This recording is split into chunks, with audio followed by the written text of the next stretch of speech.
Ya me presento. La primera, ya me ha presentado, he dicho Isidro que soy un experto. En principio, llevo la informática como unos 30 años, ¿vale? En la ciberseguridad unos 20. Sí que es verdad que aunque seamos expertos, cada día actualizamos. O sea, en este campo tengo que estar al día muchísimo, ¿vale? Y actualmente, pues bueno, soy técnico de la Universidad de Girona, ¿vale? Y como empresa, pues bueno, damos formaciones y hacemos cosas de ciberseguridad. Bien. El día de hoy veremos, bueno, veremos las 4 cosas más típicas y más rápidas, ¿vale? Para que tengáis esas primeras bases de lo que es la seguridad. Hablaremos de la ciberseguridad, de esa parte más humana, que es donde estáis implicados, y luego un poco más de la parte técnica, ¿vale? No entraré en mucho detalle porque entiendo que hay diferentes perfiles, entonces, bueno, haremos eso de eso. Luego también, bueno, en el medio me gusta parar un poquito en la mitad, cuando llevemos una horita así para si hay alguna duda o si queréis que aclare alguna cosa, ¿vale? Al principio veo el chat, si tenéis alguna duda en el chat, o si levantáis la mano o abrís micro, cualquier duda que vaya surgiendo, ¿vale? Pues yo os aclaro con algún ejemplo o lo que veáis sin ningún problema, ¿vale? En principio, no me cuesta que no pase nada si me cortáis, porque yo luego puedo seguir sin ningún problema, no voy a perderme ni nada, ¿vale? Entonces, empezamos. Lo primero es definir qué es la ciberseguridad, ¿vale? Al final escuchamos mucho ciberseguridad, ataque, no sé qué, los medios también usan su vocabulario. Entonces, por definición, ¿vale? Básicamente es la protección de los activos frente a amenazas y vulnerabilidades, ¿vale? Esa es la definición, ¿vale? Pero ahí, claro, es como que hay 4 palabrejas que no se entienden muy bien, entonces me gusta siempre poner... espera, me falta una diapositiva, ¿sería? Perdón, se me ha movido. ¿Se ve esta diapositiva de la foto?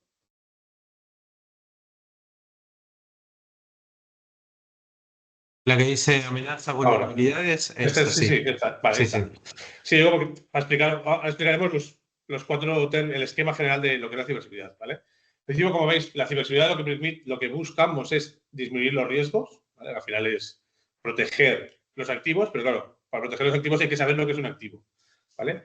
La ciberseguridad de un activo es todos esos elementos, ¿vale? Que tienen cierta información para la entidad, ¿vale? Para la empresa, no sé qué. En este caso, mucha gente, me gusta remarcar que mucha gente piensa que es todo lo que sea informático. Y no. La ciberseguridad afecta tanto a la parte digital como a la parte física, ¿vale?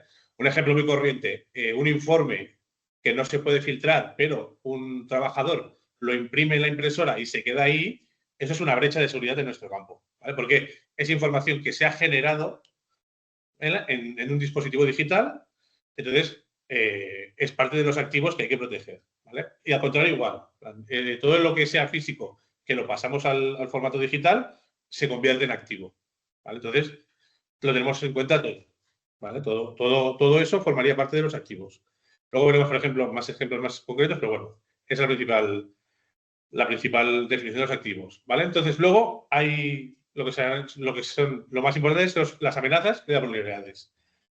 ¿Vale? Normalmente se diferencian porque las amenazas son cosas activas, ¿vale? Son atacantes, ¿vale? Son acciones activas que lo que buscan es crear un riesgo, ¿vale? Poder afectar a esos activos, ¿vale? Y lo que hablamos de vulnerabilidades es cuando hay fallas ya de por sí en el sistema, ¿vale? El sistema está mal configurado, hay aplicaciones no actualizadas o hay hay procesos que se están haciendo mal, ¿vale?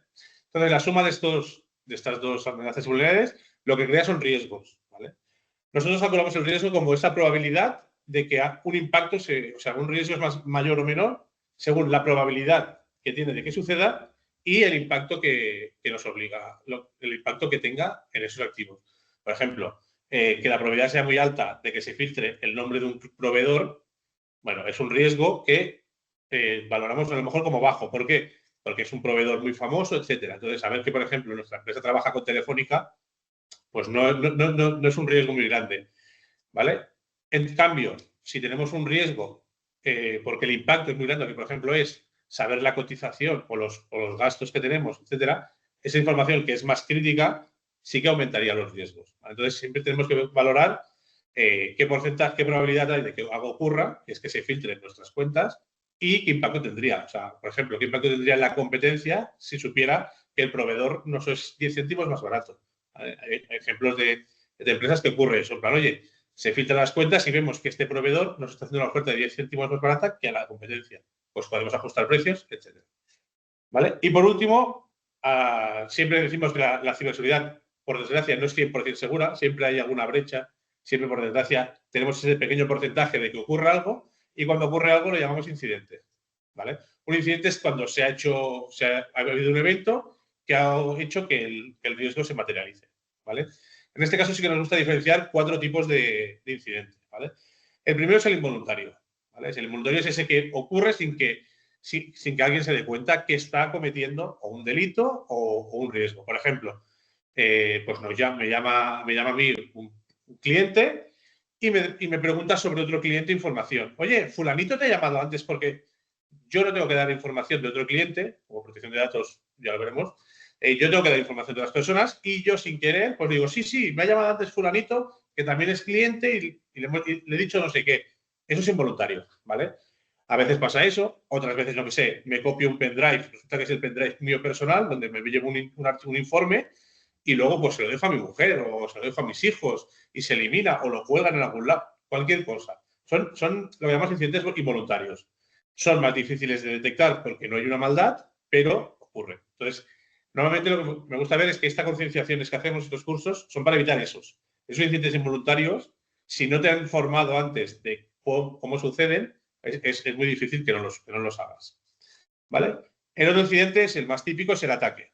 Ataque. Tú eres un objetivo, hay unos atacantes, ya sea por dinero, recursos, luego ahí entramos en diferentes tipos de ataques, pero claro, están, por ejemplo, los que son de gobiernos, que al final buscan información, los que son ataques empresariales, ¿vale? Hay muchas empresas que tienen pequeños grupos que se dedican a atacarse las infraestructuras de los demás para obtener datos, ventaja estratégica económica. Directamente hay los ataques, luego veremos los ataques directamente personales, que son los de estafar y robar dinero, ¿vale? Esos son un tipo de... Entonces, esos ataques pues, son muy concretos, muy sencillos porque es alguien que lo está haciendo, ¿vale? Luego otro incidente que no se tiene mucho en cuenta muchas veces y también es parte de la ciberseguridad son los desastres naturales, ¿vale? Por ejemplo, el ejemplo más típico, por ejemplo, que tenemos ahora es la DANA. En la DANA también había que tener en cuenta en el equipo de ciberseguridad qué ocurre si hay un desbordamiento, si hay una inundación, si vivimos una zona seca y hay muchos incendios en verano, ¿vale? Eso se tiene en cuenta cuando armamos toda la infraestructura de nuestras empresas. Entonces, también se tienen en cuenta esos incidentes de desastres naturales. Y el último punto que es así es el de origen fabril.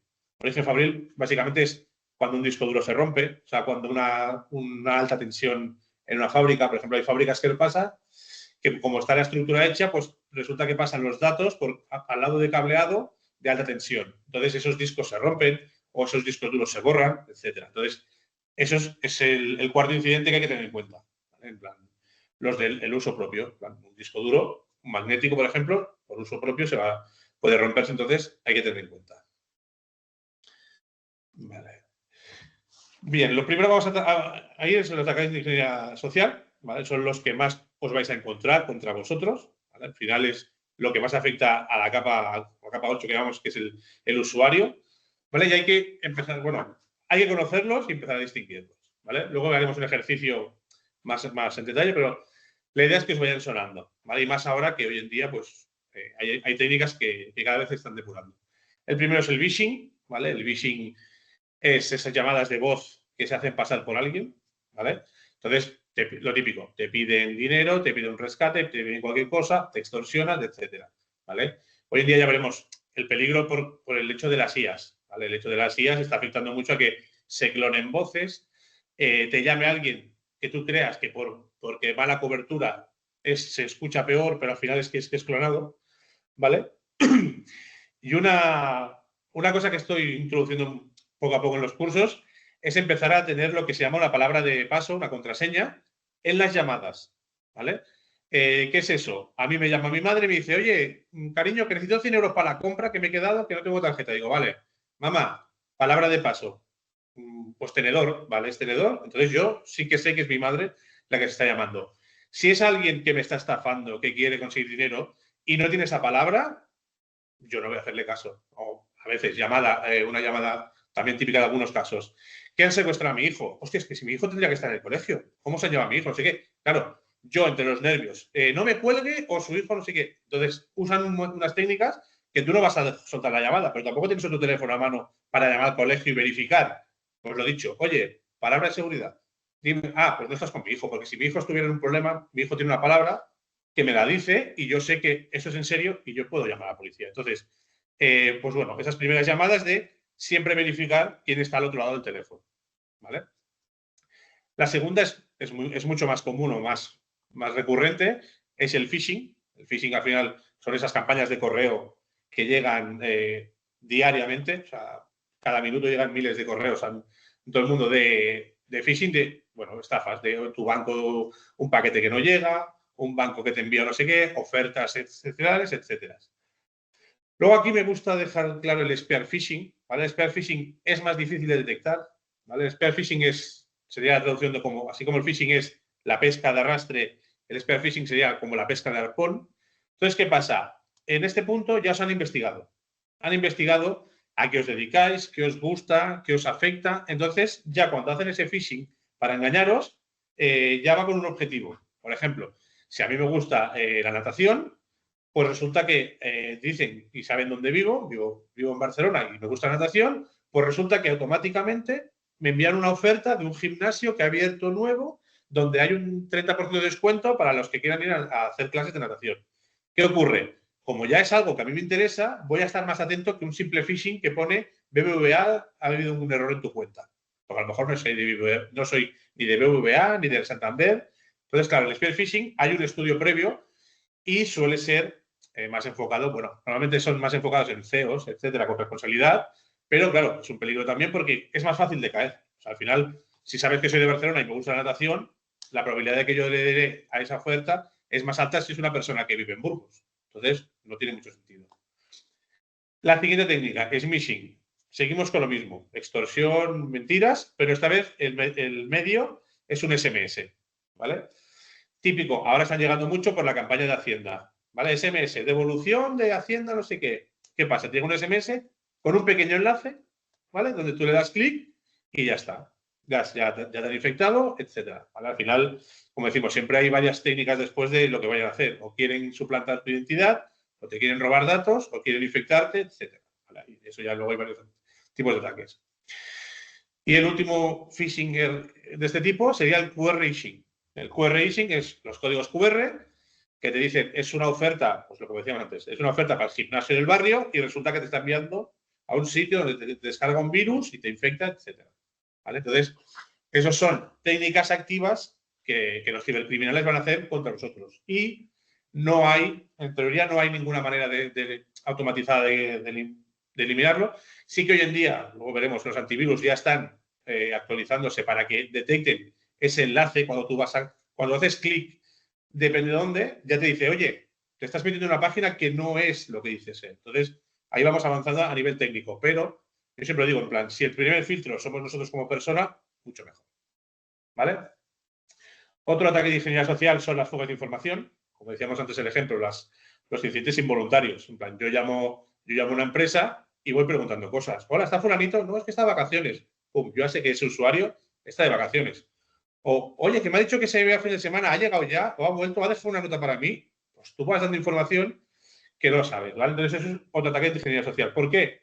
Porque al final depende de nuestra confianza. ¿Vale? El ser humano, nosotros, y más aquí en España, pues somos confiables, ¿vale? Entonces, si nos llama alguien preguntando por nuestro jefe, no vamos a dudar en que no podemos darle información. Entonces, bueno, se lo comentaremos. No, es que se ha ido de vacaciones, o es que está en una reunión. ¿Vale? Por ejemplo, es que está en una reunión, se ha ido a Madrid a una reunión y no está. Pues oye, ya sabe, por ejemplo, ese cibercriminal que no está el jefe. Entonces, a lo mejor ir a buscar a alguien de menor rango para hacer, depende de lo que quiera hacer. ¿Vale? Otro ataque de ingeniería social, muy típico también, y que se ve en la vida real, es la suplantación de identidad. ¿Vale? Antes hablamos del phishing, es una llamada. En este caso hablamos cuando directamente se te personifica a alguien en la entidad, ¿vale? En la empresa, en la oficina, en plan disfrazado de policía, de seguridad, de telefónica, etcétera. Entonces, un ataque también se hace es ejemplo. Oye, soy un inspector de telefónica que vengo a hacer una revisión. O soy el del gas, etcétera. ¿Qué ocurre con esto? Ya consiguen acceso. Como decíamos antes, la ciberseguridad no solamente es la parte digital. O sea, si yo cojo y me viene un técnico que es informático y se me mete en la sala de servidores, tiene acceso a los servidores. O sea, si no están bien protegidos, etcétera, incluso la máquina se la puede coger y llevársela. Hemos visto casos de, es que ha desaparecido el ordenador, que es el servidor, y ¿quién lo tiene?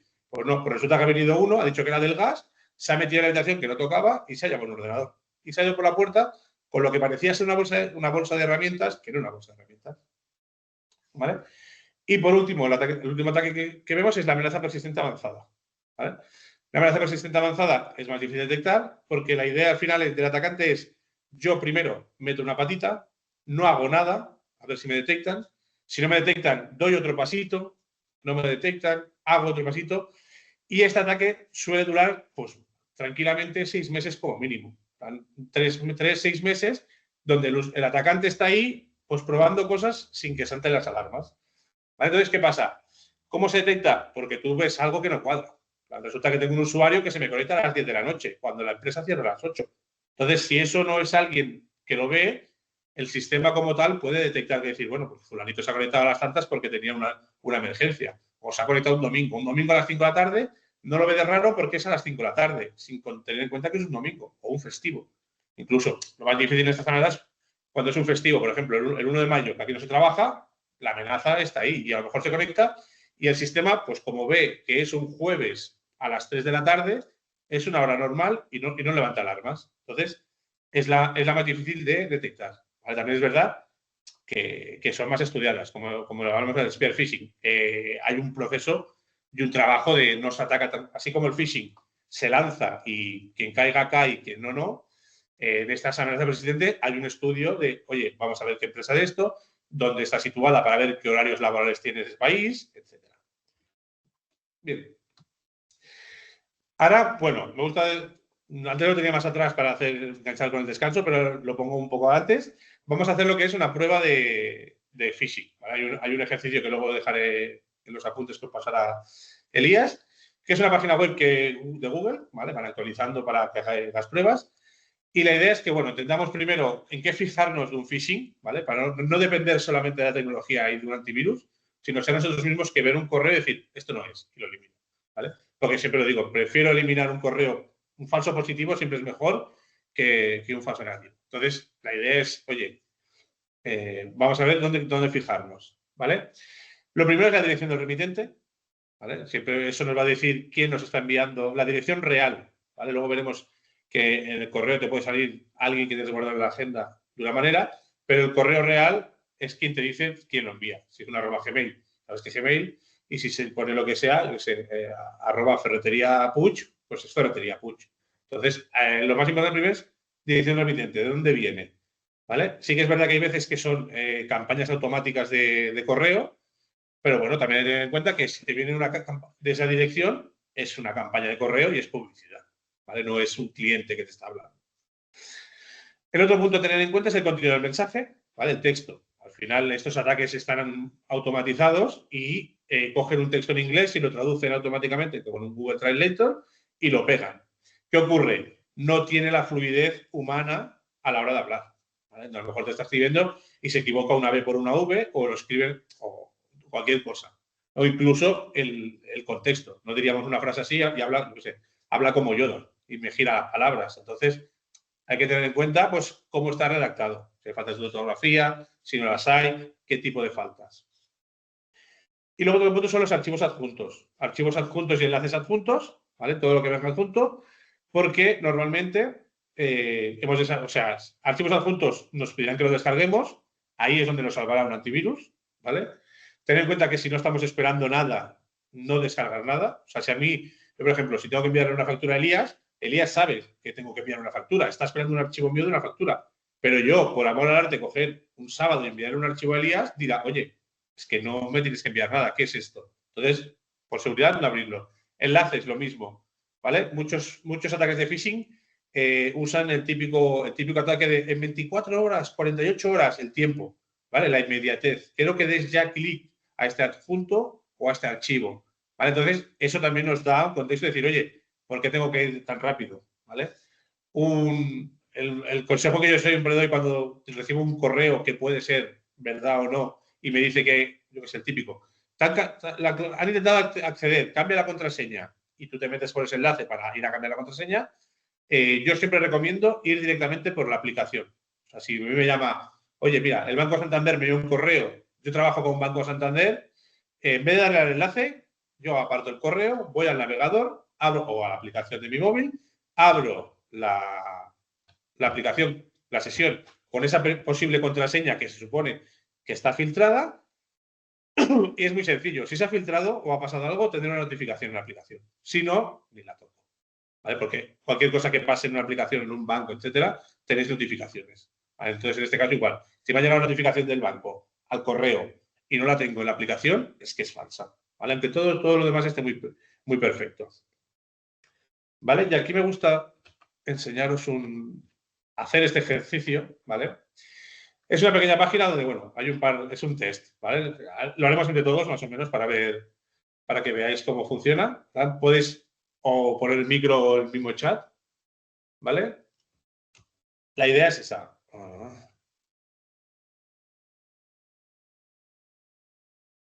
¿Vale? La idea es que veamos más o menos posibles escenarios donde vamos a encontrarnos el correo, ¿vale? En este caso, lo que decíamos antes, yo puedo tener Luis Gómez guardado, pero aquí veo la verdad. O sea, esta es la dirección que yo decía antes del remitente real. Entonces, yo veo que el remitente es Gmail, veo la día, la hora, la fecha, todo. Entonces, bueno, lo que decíamos. El asunto, también el asunto que de esto, en este caso nos está intentando compartir un documento, nos dice quién es, no sé qué, etcétera. ¿Vale?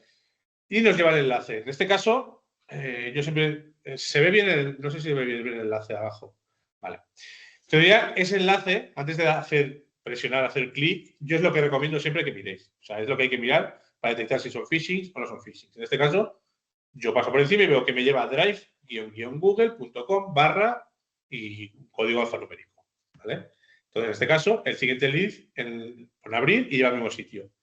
¿Vale? O, en este caso, bloquear el enlace de abajo ni funcionaría. Entonces, en este caso, ¿qué creéis que es? ¿Un phishing o es real de Google que me está compartiendo algo? ¿Vale? En este caso, da la explicación, ¿eh? No sé. O sea, envió un correo porque dice que hay unos presupuestos. ¿Qué diríais en este caso? ¿O microchat? O si no. A mí me parece real. ¿Te parece real? Bueno, probamos, legítimo. No, me sirve. Cualquier respuesta me sirve. Legítimo. Incorrecto en este caso. ¿Vale? Explicación. La dirección de correo del archivo no es real. ¿Vale? Drive-google.com no existe. Es muy parecida. A eso juegan los criminales. O sea, al final los criminales buscan que te confundas. Es más, hay sitios donde veréis que en vez de una L hay una I mayúscula, porque la I mayúscula y la L son muy parecidas. O sea, juegan a eso en plan Google, para la I mayúscula, entonces te engañan, ¿vale? Pero bueno, sin problema. Este otro, ¿vale? Lo que decíamos, un email que viene de un envío masivo de marketing y, bueno, responde y gana. Una nueva expediidora, es una imagen, empieza hoy mismo, ¿vale? Veis el enlace que os lleva a cloudfront.com, no sé qué, no sé cuántos, etcétera. ¿Vale? ¿Este qué diríais que es? ¿Una oferta? ¿Una oferta o un phishing? Phishing. Phishing. ¿Vale? Correcto. ¿Vale? En principio, ya empezamos que Coca-Cola no tiene este correo. ¿Vale? Siempre que veáis cosas de rápido, gana, no sé qué, cosas muy baratas, a lo mejor si es un producto de 100 euros, puede ser que haya un concurso de 100 euros, pero una batidora que baja 500 ya es más raro. Y ya no digo nada cuando te regalan un iPhone Max Pro. Entonces, ¿vale? Y la URL igual. La URL que veis no es de confianza. O sea, no es un concurso que ponga coca-cola.com/sorteo. Entonces, podéis ir empezando a dudar y esa es la idea, ¿vale? Han conseguido tus datos de PayPal, lo que decíamos. A veces te llegan de, oye, han intentado suplantarte en PayPal.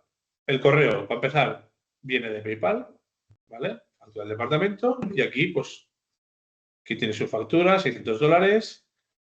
El texto, llame, ha habido un problema, ¿vale? Ven y pagar la factura.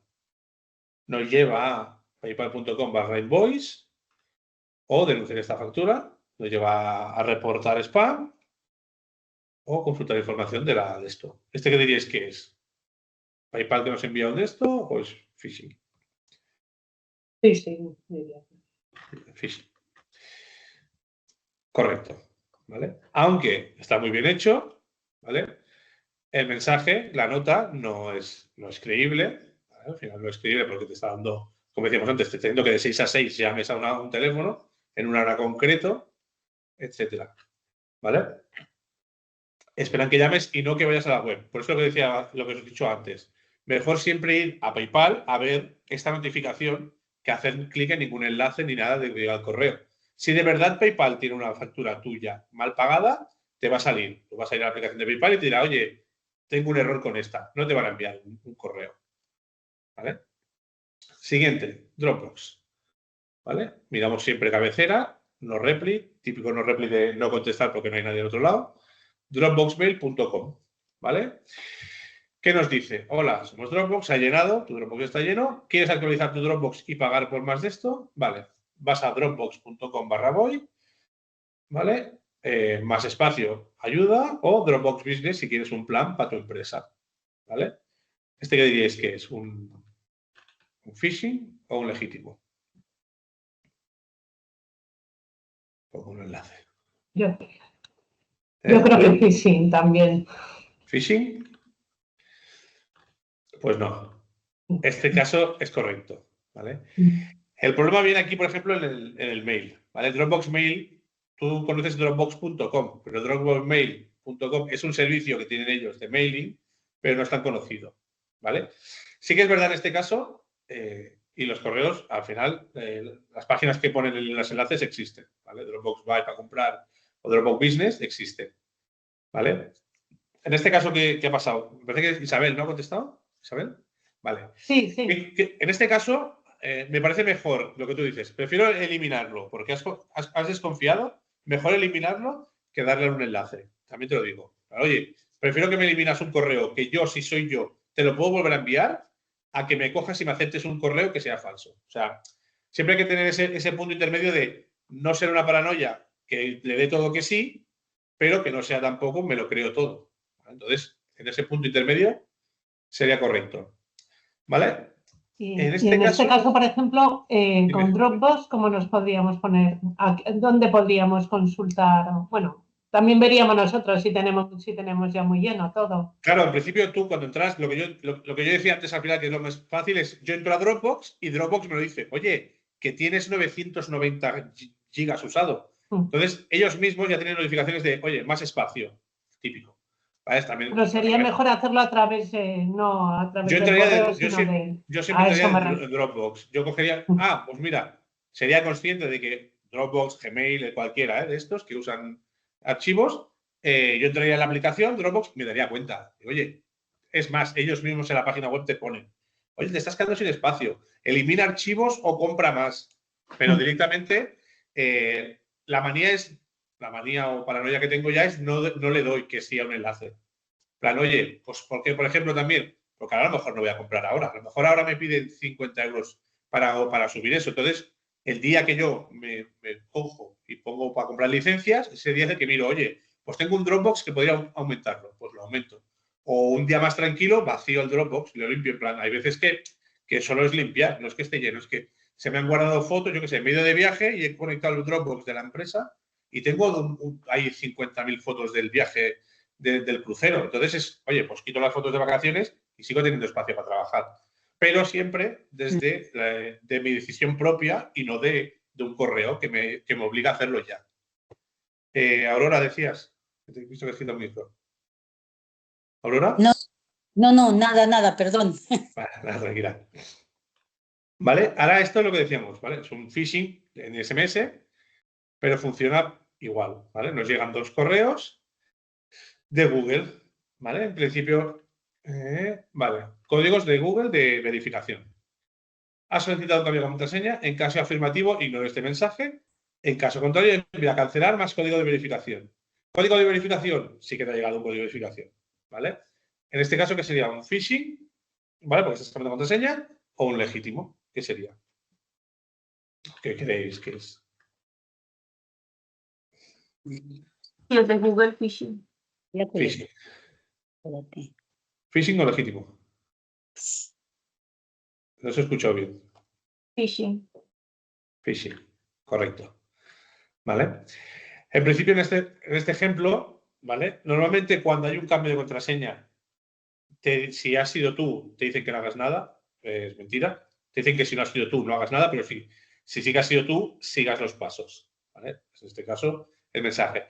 Y el código de verificación, en este caso, sí que es real. ¿Vale? Por ejemplo, este tipo de ataque, ¿qué hacen? Alguien que quiere robar la cuenta te envía por un lado el SMS de Google, en plan, oye, envíame a mi mail un correo de verificación, que es el original, y por otro lado te envían un correo haciéndose pasar por Google. En plan, oye, si no has intentado hacer este cambio, cancela el cambio que tú no estabas haciendo. Entonces, cancelar más código de verificación, estás enviando el código a los criminales. ¿Vale? Entonces, sí, SMS es una tecnología que se usa poquísimo, pero aún se van colando algunas técnicas por ahí. A ver el chat. Vale. El chat lo veo, ¿eh? Si escribís en el chat os voy viendo. Vale, lo mismo. Alguien intenta acceder a tu cuenta, vamos a ver qué me envía. ¿Vale? Google Support, ¿vale? Y lo típico. Alguien tiene contraseña, hola, me ha atacado, te pone el cuándo, hoy martes, desde Rumanía, un navegador Firefox, cambia de contraseña. mayacom.google, security, un saludo, equipo email. ¿Este qué diríais que es? Phishing, porque pone de inmediato. Sí. Phishing. Vale. Phishing. Correcto. ¿Vale? Desde ahora me decíais. La de Google Support ya ni existe. Primero, ya la dirección del remitente no existe. ¿Vale? Me parece que Google es @supportgoogle o va delante del arroba, no lo recuerdo bien, .com. Y luego la dirección. ¿Vale? ML Security al final no es. ¿Vale? Las URLs, las direcciones de navegador. Siempre tienes que mirar el último .com. ¿Vale? El .org que sea, mirar el último. A veces delante pone disney.com y detrás pone fulanito.com. Entonces lo que manda es fulanito.com. ¿Vale? Ese será más fácil, ¿eh? Lo mismo, Google te envía un posible atacante, porcentaje de contraseña, cambia de contraseña. Lo mismo, nos lleva a google.com/am.tiniur.com y 7. ¿Qué decís de este?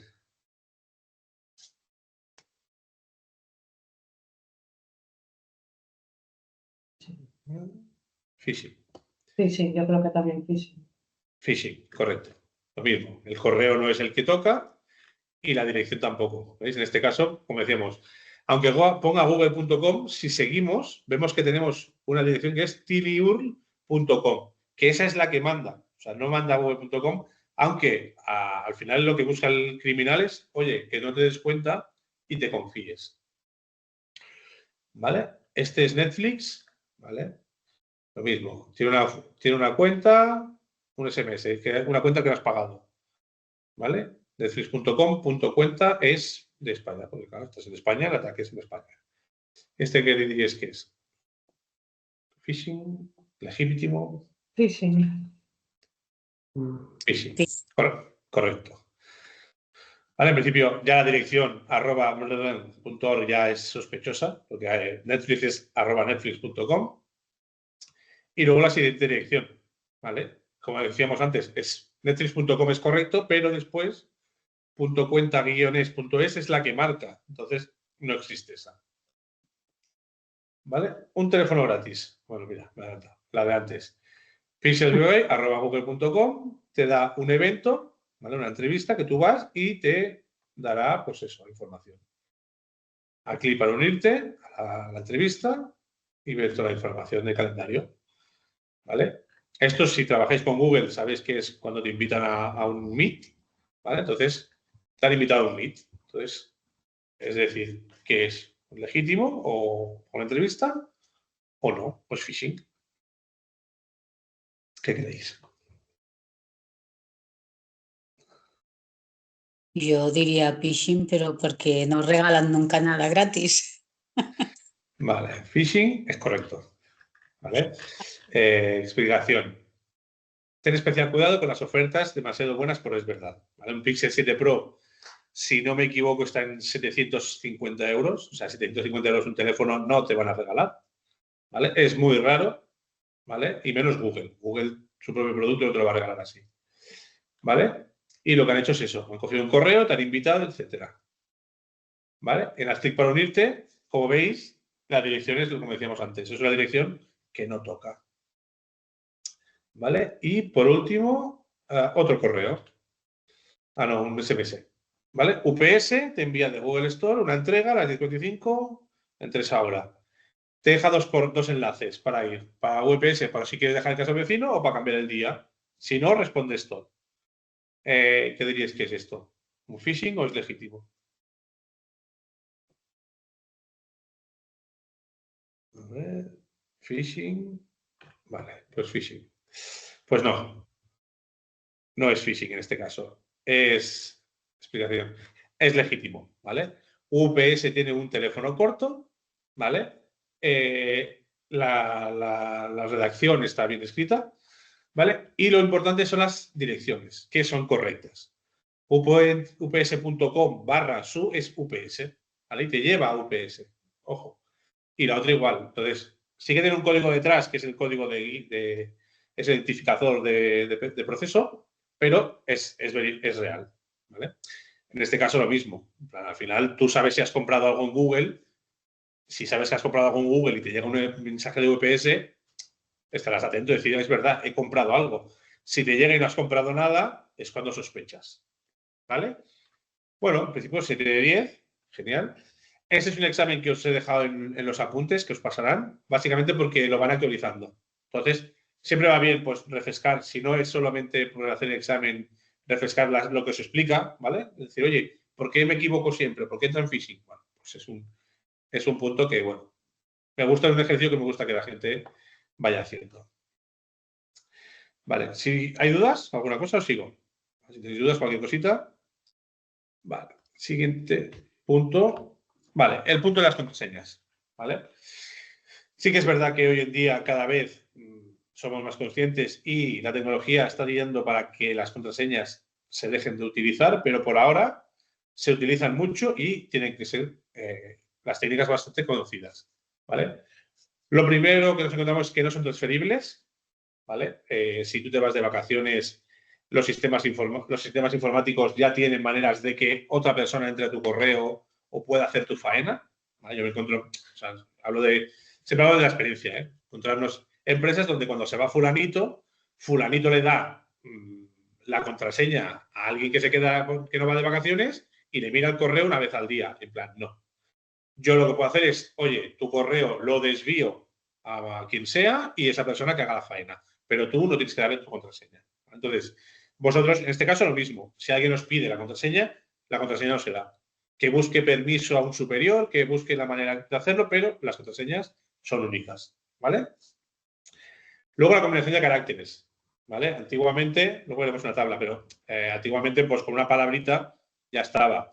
Hoy en día hay diccionarios, ¿vale? Con todas las combinaciones, etcétera. Entonces, ¿qué se recomienda? Pues mayúsculas, minúsculas, símbolos y números, ¿vale? ¿Por qué? A nivel computacional es más difícil encontrar, ¿vale? No es lo mismo poner Sara que poner SAR4. Entonces, claro, SAR4 es más difícil, aunque signifique Sara, pero bueno, la cuestión siempre muchas veces es, como hemos dicho antes, no es 100% seguridad. Entonces es buscar lo que sea más difícil para el atacante. O sea, para el atacante es más fácil poner Sara si resulta que es el nombre de la hija del usuario que un SAR4. ¿Vale? Entonces, la idea es esa. Longitud alta también. ¿Por qué poner Pepe si puedo poner Francisco? ¿Vale? Entonces, cuanto más larga sea, más difícil será encontrarla. ¿Vale? Muchas veces hablamos de dificultad de computación, de ordenador. Hay ataques basados en diccionario que lo que hacen es probar palabras. Pues cuanto más larga sea, más difícil es. Luego veremos, bueno, al final de la lista, única por servicio, ¿vale? Esa es más difícil, ¿vale? Sé que cuesta un poco más, pero nos encontramos gente que se acostumbra, encuentra una contraseña que es fácil de recordar y es difícil porque he encontrado una que uso mayúsculas, minúsculas, un símbolo, unos números, etcétera, y me es fácil, pero la uso en todos los lados. la uso en Facebook, en Instagram, en el banco, en el correo del trabajo, en el correo personal, la uso en todos los sitios. ¿Qué ocurre? Si un atacante la descubre, no tiene acceso a una cosa, tiene acceso a todas.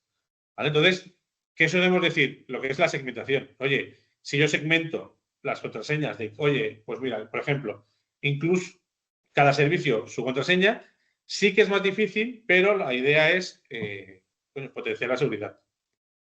¿Vale? Luego, otro punto importante que me encuentro, no memorizar en dispositivos públicos.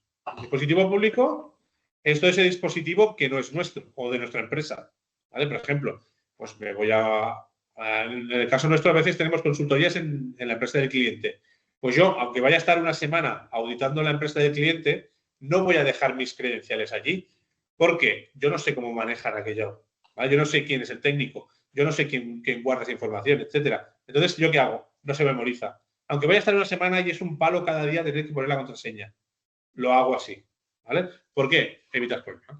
Evitas problemas y, bueno, pues la idea es que sea más difícil. O sea, si alguien sabe que yo me voy a trabajar a ese cliente y ese cliente tiene menos seguridad que la que haya mi empresa, no me va a atacar a mí, va a atacar a ese cliente y va a conseguir las credenciales que buscaba.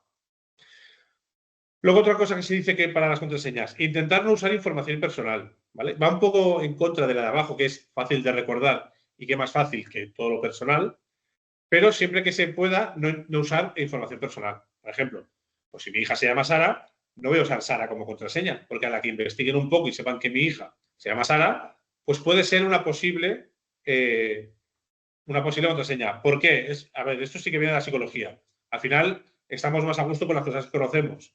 Pues será más fácil que yo use el nombre de mi hija que, yo qué sé, que un recuerdo de hace muchos años. Dígame. Isabel. Momento de... ¿Vale? Entonces, fácil de recordar. Yendo de la mano con lo otro, siempre es interesante que sea fácil de recordar para no olvidarlas, pero se complica un poco con todo lo demás. ¿Vale? Ya veremos luego con la otra, gestionarla correctamente. ¿Qué se está tirando hoy en día? Gestiones de contraseñas. Directamente es una aplicación, un programa que te genera contraseñas que tú no entiendes y que son súper difíciles. Entonces ya tú ya liberas esa memoria de tu cabeza. Oye, yo no tengo que saber las contraseñas de mis aplicaciones porque tengo una aplicación que lo hace todo. ¿Vale? Entonces, luego veremos unos ejemplos. Luego lo que es la rotación, ¿vale? Hay muchos ataques, como hablamos, hay muchos ataques que es por tiempo. O sea, al final, si yo cojo 10.000 palabras y las pongo en mi contraseña, una saltará, que es la correcta. ¿Qué ocurre? Si yo hago una rotación, ¿vale? Rotación es cambiarla. Si yo la cambio cada X tiempo, si yo ese tiempo es más corto que lo que tarda en encontrarla físicamente o computacionalmente en cálculos una máquina, pues yo ya estoy bastante más protegido, por no decir que estoy 100% protegido de que me la roben, ¿vale? Otro ejemplo que me gusta aquí, un tip, truco o un consejo, rotación. Cuando viajéis a algún sitio, ¿vale? También en viajes, son convenciones, no sé, exactamente no sé a qué os dedicáis todos, pero me refiero, si yo, por ejemplo, hago una charla y me voy a Estados Unidos, por ejemplo, me voy a Nueva York, yo en Nueva York me conecto a, yo qué sé, me conecto a la banca, me conecto a mi Netflix y me conecto a la cuenta de empresa. Cuando yo vuelvo, un consejo es cambiarlas. Aunque no me toque porque la cambio cada 3 meses o cada 6, yo la cambio porque yo no sé lo que ha pasado allí. Yo no sé la seguridad que hay allí, yo no sé qué tecnología pueden haber hecho.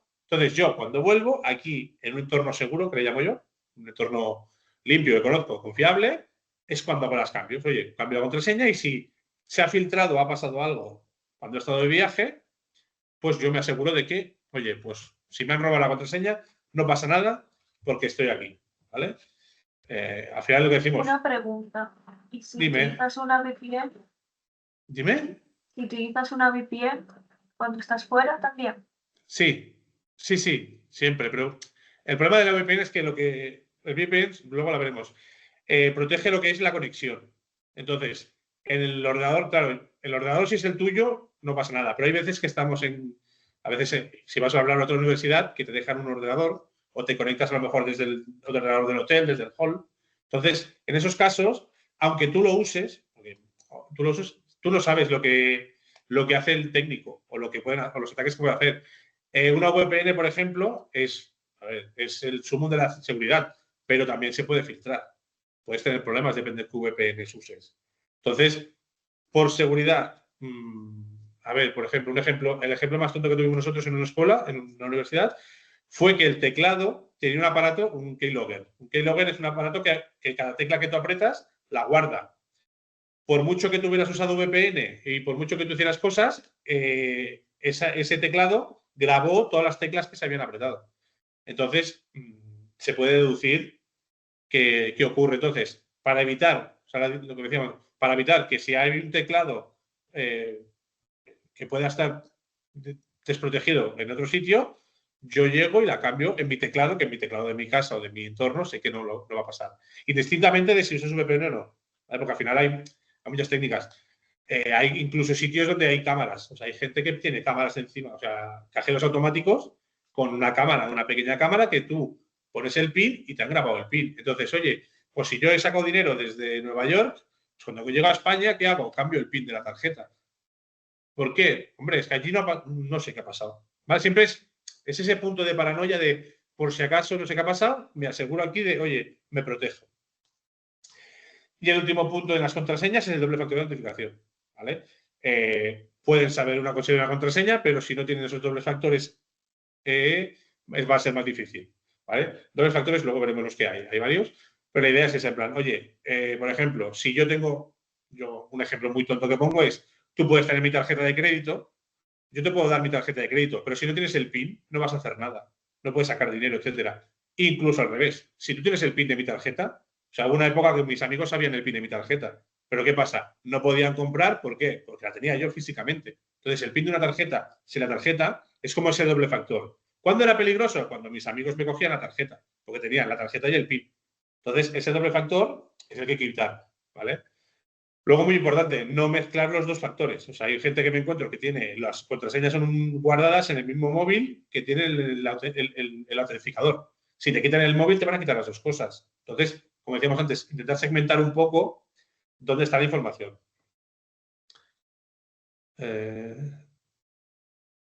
Vale, Gaisco, no hay problema. En principio, si no me equivoco, esto se queda grabado, ¿vale? Y luego os lo pasarán o copia o lo tendréis para revisar. Vale. Lo que hablamos de las contraseñas. Los dos nombres de arriba, el KeePass y el LastPass, son aplicaciones de gestión de contraseñas. Son gratuitas. Las pongo porque son gratuitas. Y si queréis trastear, ¿para qué sirven? Pues ahí tú con una contraseña maestra guardas cada lugar, cada contraseña que tengas. ¿Vale? Incluso te generan contraseñas de esas que no entendemos, que es una mezcla de 50 caracteres súper difíciles. Pero ¿qué pasa? Lo gestionan ellos. O sea, tú nunca te vas a quedar, o sea, no tienes que memorizar una palabra de más de 16 letras, os va a costar un montón. O sea, seguro. Por muy cracks que seáis, yo, por ejemplo, yo estoy trabajando con 100 sesiones diferentes. Entonces, yo 100 contraseñas ha llegado a un punto que no puedo. Entonces, ¿qué pasa? Un gestor de contraseñas, gratuitos, en estos casos son gratuitos, hay de pago, hay varios, pero lo que hace es eso. Os guarda las contraseñas y sin problema. Luego lo que hablábamos antes de las combinaciones. ¿Veis la longitud de la contraseña? De 4 a 14. Cuanto más larga es, más difícil a nivel, siempre esto es a nivel cálculos. A nivel cálculos de un ciberdelincuente de romperla, pues es más difícil. Como decíamos, si solo son números, en menos de 14 números, en una hora se sacan. En menos. ¿Vale? Si tú ya mezclas números y letras, ¿vale? En este caso solo letras minúsculas. Ya sube un poco más la dificultad, pero estamos hablando que números y palabras de 10, por ejemplo, si pongo el nombre de mi hija con el año de nacimiento, en una hora me han hackeado. Entonces, no tenemos esa seguridad. ¿Cuándo empezamos? Cuando empezamos con minúsculas y mayúsculas. ¿Por qué? Porque si yo pongo Sara con letras intercaladas, ya lo complico. En este caso, 10, lo mismo, como decíamos. Pasamos de una hora a con mayúsculas 7 meses. ¿Vale? Y ya el sumo de las unidades cuando ponemos símbolos. ¿Vale? Por ejemplo, lo más típico, 8 letras. 8 letras, que es lo mínimo que piden en muchas aplicaciones. Si son solo números y letras, es una hora. Pero es que si ponemos símbolos, pasas a un día. ¿Vale? ¿Qué ocurre entonces? Como decíamos antes, si yo pongo números y letras y símbolos y pongo 10, pues ya pasamos a 5 años. ¿Vale? ¿Qué pasa? No es seguro porque me pueden romper la seguridad, sí, pero van a tras 5 años. En esos 5 años, ¿qué habrá pasado? Que yo, como aplico la rotación que decíamos antes, no la van a conseguir. Incluso si no usáramos símbolos. Nos quedamos, por ejemplo, el ejemplo que me gusta poner, el de 10 números y letras, mayúsculas y minúsculas, tardan 7 meses. 7 meses con mi política de cambiar cada 3 o 6, nunca llegarán a conseguir esa contraseña, aunque sea menos segura que si pusiera símbolos. ¿Vale? Luego, bueno, al final nos vamos a cosas más altas, ¿vale? Como números, letras y de 14. ¿Vale? Aquí ponen 2000 años, por ejemplo, en 13. 2000 años. ¿Por qué? ¿Qué problema están viendo ahora con las contraseñas? Que vamos a entrar en los típicos ordenadores cuánticos. ¿Vale? Cuando lleguemos a la cuántica, las velocidades van a ser súper rápidas. Entonces, esos 2000 años se convertirán en una hora. Entonces, hay que estar buscando otros métodos de seguridad. ¿Vale? De ahí lo del segundo factor de autenticación, etcétera. Porque lo que es a nivel computacional con cuántica, pues estamos hablando que los 2000 años van a ser una hora. Imagínate, lo que antes era un día serán 10 segundos. Entonces, no me sirve que una persona humana me haga una contraseña de 15 números cuando con 15 números o símbolos me lo va a petar un ordenador, que no todo el mundo tendrá ese ordenador, pero sabemos cómo funciona y habrá el servicio de usar. ¿Vale? El uso por servicio, que le llaman. ¿Qué pasará? Que se está buscando otras maneras. Una de las maneras, doble factor de autenticación. ¿Vale? Por eso viene ahí. Tú podrás conseguir mi contraseña en 10 segundos, pero no tendrás mi llave. ¿Vale? En este caso, los más conocidos, que tendréis más fácil de activar, son por SMS. ¿Vale? Como decíamos, recibes un SMS a tu teléfono móvil donde recibes un código que has de poner también para poder entrar a la aplicación. Autenticadores, ¿vale? Son unos códigos, son unas aplicaciones que tenéis en el móvil que se sincronizan con la aplicación que queréis proteger y pues os crea un código cada minuto, 30 segundos, genera un código que tenéis que poner a la vez, ¿vale? Os he dejado dos de las mejores que hay en el mercado, son gratuitas, ¿vale? Aegis y Authy, pues la ponéis. Tenéis Google Authenticator, Microsoft, tenéis varias, ¿vale? Tenéis muchas, pero estas son de código libre, ¿vale? Entonces son gratuitas, yo son las que recomiendo y utilizo. ¿Veis? En este caso, también cuando digo utilizo varias, como decía antes de segmentar. Yo tengo, bueno, en verdad tengo 4 autentificadores y cada gestión de mi vida se gestiona con uno diferente. ¿Vale? Porque, por ejemplo, si por desgracia consiguen mi Google Authenticator, solo entrarían a cosas de videojuegos, porque es el que uso para los juegos, porque es lo menos importante y el que menos a lo mejor protejo. En cambio, el Aegis es el que está en las cuentas bancarias y el Authy el de las cosas de la familia. Entonces, bueno, más o menos, pues ahí podéis hacer esa segmentación de ir protegiendo por segmentos y diferenciados. Y luego USB tokens, pues es lo que tenéis en la imagen. En la imagen es un USB que va con huella digital, huella dactilar, y si tú no tienes eso, por mucho que tú pongas la contraseña que has encontrado en 10 segundos porque eres un mega crack y tienes un ordenador cuántico, te falta el dedo del usuario. Entonces, si no está la huella dactilar, no sirve. Y tokens lo mismo. Los tokens son aparatitos también como este USB, pero que te generan contraseñas a lo mejor de 5.000 caracteres. Claro, 5.000 caracteres ya no son los 14, ¿vale? Son 5.000 caracteres aleatorios que solo están en ese dispositivo, ¿vale? Peligro si pierdes el dispositivo, pero bueno, la idea es tener seguridad, ¿vale? En este caso, tener seguridad es activar todos los factores, los segundos factores, ¿vale? En los apuntes os he dejado como deberes a activar los segundos factores de vuestras cuentas.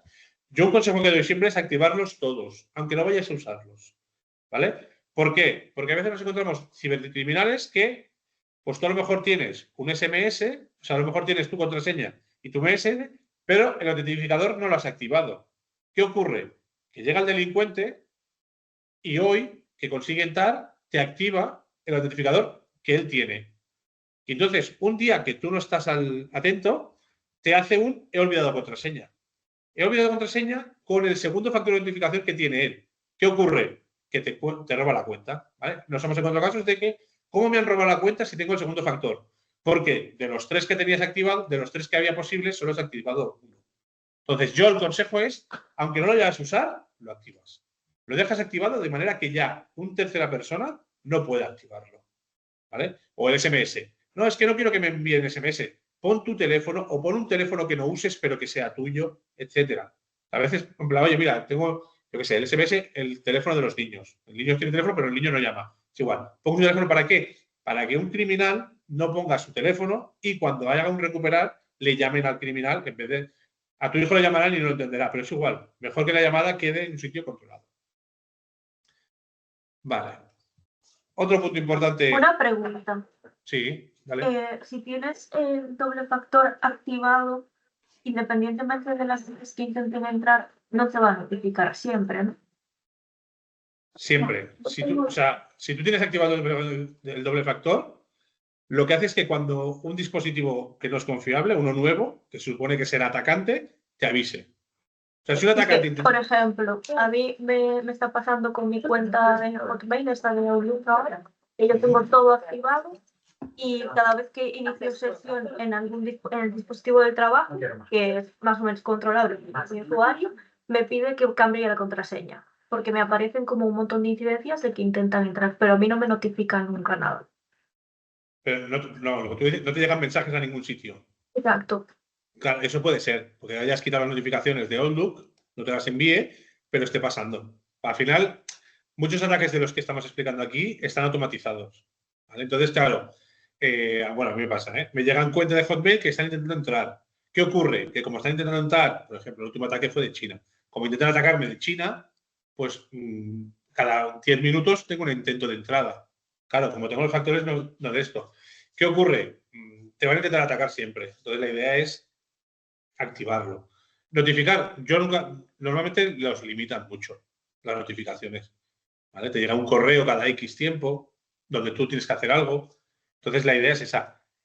También yo lo que haría sería limpiar cachés. Cuando hago estas cosas, en plan, elimino todo, porque a veces, ¿sabes qué pasa? Que tu cuenta se queda como certificada, tu dispositivo, por una validación anterior. Entonces, lo que no cuadra son las fechas. ¿Vale? Es problema del sistema, no tuyo, ¿eh? Que a veces que yo, como me he registrado con un dispositivo en el que llevo toda la vida, pero ahora activo la autentificación, resulta que lo reconoce como un intento cuando soy yo entrando y yo entro correctamente. Porque yo tengo las cookies, no sé si las cookies se usan para eso. Yo tengo una cookie autentificada y verificada, entonces pasa. Pero por otro lado tengo una que está caducada y aún así sigue activa. Entonces, muchas veces yo aconsejo es limpias caché y entras de nuevo. Entonces, en ese punto no tendría que haber ningún problema. Pasa también. Microsoft también hay que ir con cuidado porque como cambia cada mes, es complicado a veces también.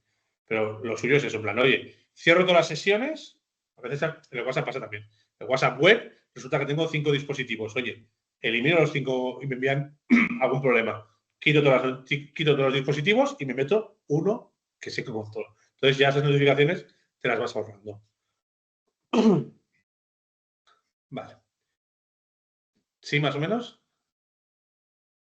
Sí, entendido, gracias. Vale, otro punto importante que yo normalmente achaco a las personas, porque normalmente, a no ser que lo tengas automatizado, no ocurre, son las actualizaciones y los parches. ¿Vale? ¿Cuál es su uso? Normalmente, aparte de las actualizaciones, son nuevas funciones y parches normalmente es cuando queremos tapar los problemas que hemos detectado. ¿Vale? Los más importantes son los de seguridad.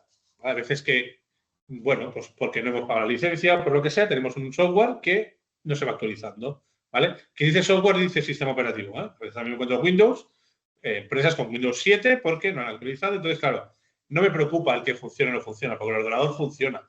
Lo que pasa es que hay unas medidas de seguridad que no están aplicadas.